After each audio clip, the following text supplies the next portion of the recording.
Сәлем достар, сіздер Тілеуімбердина Шынардың арнасындасыздар. Түскі немесе кешкі асқа оңай және тез дайын болатын шымшыма тағамын менімен бірге жасауға шақырамын. Каналымда бірнеше бағытта видеолар болады, оларды жіберіп алмау үшін подписацияны басып қоңыраушаны басуға ұмытпаңыз. Ең алдымен қамырымызды илеп тындырып қоямыз. Ол үшін 350 грамм ұнға, 150 граммдай суға бір шай қасық тұзды салып араластырып, бір жұмыртқа қосып, әдемілеп қамырымызды илеп тындырып қоямыз. Мен көбінесе алтындан жоғарғы сорт ұнын қолданамын. Шымшыманың құрамына керекті заттар: тартылған ет, капуста, пияз, картоп, сәбіз және 2 тіс сарымсақ. Бәрін мейлінше сақтап тураймыз. Сәбізді, сарымсақты және 40 қабат капустамызды мейлінше сақтап турап аламыз. Кей көкөністеріміз дайын болды. Енді тынып тұрған қамырымызды әбден илеп, жақсылап, жұп-жұқағып жаямыз. Бұл тағамды дайындауға маған бар жоғы 40 минут уақыт кетті. 20 минуттай нанымды илеп жайдым. Оның арасында көкөністерімді ашып турап үлгердім. Міне қамырымды да жайып болып қалдым. Мейлінше жұқа жайғандарыңыз дұрыс. Енді міне толықтай қамырды ашып, жартысына ғана май жағам. Шылқылдатып жағудың қажеті жоқ. Екінші бетін үстіне жапсырып, былайдан кесіп аламыз да, қайтадан ашып, бірін үстіне бірін қабаттап жайып, осылай төртбұрыш тығып дайындап аламыз қамырды. Енді табаға май құйып, бірінші тартылған етімізді қуырамыз.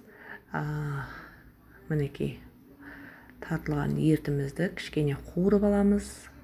Майды көп құюдың қажеті жоқ, және тартылған ет те қатты майлы болудың қажет емес.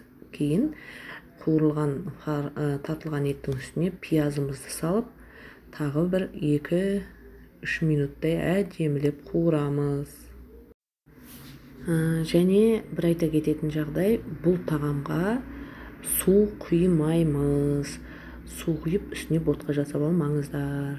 Кейін қуырылған пияздың үстіне сәбізді қосып, тағы бір 2-3 минут қуырамыз. Үстіне дәмдеуіштерімізді саламыз. Сарымсақ, жаңағы 2 тіс сарымсағымызды саламыз.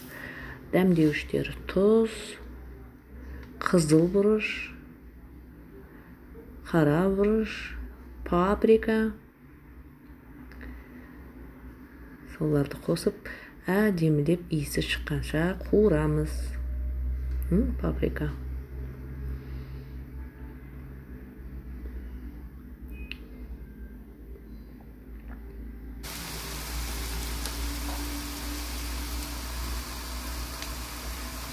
Кейін үстіне капустаны саламыз.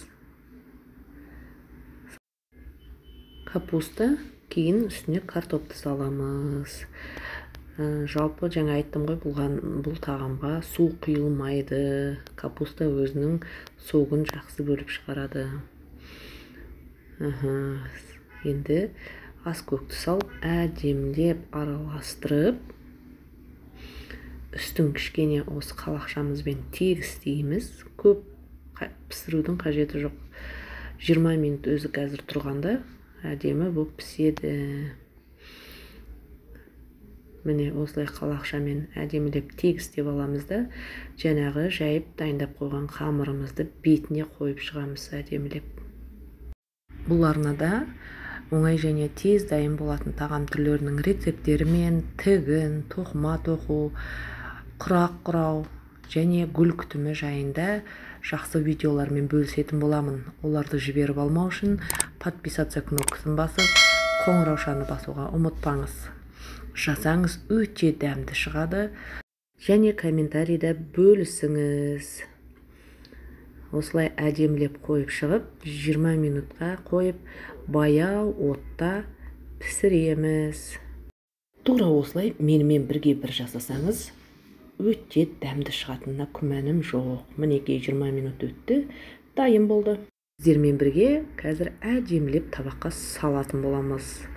Арасында түскі асқа көк шай демдеп жібереміз. Көк шай және мятаны қосып, кипятокпен бұқтырып, өзінің әдемі көйлегін кигізіп қойып қоямыз, суып кетпес үшін. Міне әдемі боп, міне көрдіңіздер ме, қалай күшті боп пісті. Міне осылай әдемі болған шымшымамызды қамырды айналдыра осылай екі бүктеп қойып шығамыз. Алуға ыңғайлы болу үшін әбден ашып қойғаннан кейін ортасына жаңағы көкөністерімізді, қуырылған көкөністерімізді ортасына саламыз. Міне көрдіңіздер ме? Қамырды қаншалықты жұқа жайсаңыздар, соншалықты әдемі шығады. Осылай табақты айналдыра бір бүктеп, қамырды әдемілеп тізіп шығасыздар да ортасына салмасын саласыздар. Көрдіңіздер ме? Ешқандай да күйген жоқ. Сондықтан жасаңыздар, комментарийға бөлісіңіздер қалай шыққаны жөнінде. Міне осылай бір жапырақтан аласыздар да, жұп-жұқа көрдіңіздер ме? Шымшып алып, бір бүктеп аузыңызға сала саласыз. Назарларыңызға рахмет. Келесі видеода кездескенше.